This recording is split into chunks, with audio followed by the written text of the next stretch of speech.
现代台湾的流行歌遮尔丰富多元，不过其实伫咧日本时代，阁有戒严时期，拢爱经过审查，所以有真侪歌曲拢互禁止播送。即阵伫咧中华台语文创研园区伫规划禁歌的课程，带大家做伙来了解这段历史。望你早归，山顶乌狗兄，一首一首经典的台语老歌。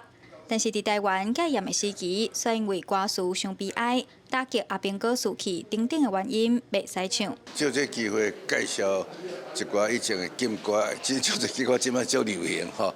歌有好有歹吼，但是只要社会家去公平，唔能政府成就这样禁。特别咧禁的时候，唔是根据什么社会的标准来禁，是因政治的因素来禁，迄是唔好的。台语文创意园区逐个月会举办2摆的台语学堂，这边安排禁歌欣赏、了解歌曲的背景。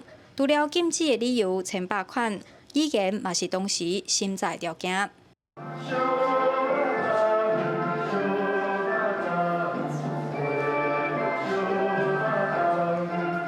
这歌其实就是有咱的情怀，佮有咱的传承。甲伊禁起来呢？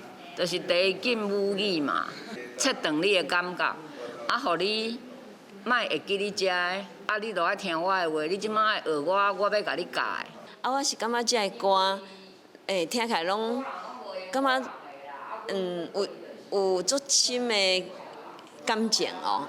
其实台湾歌曲审查上早有资料记录，是伫1934年的一首《街头的流浪》。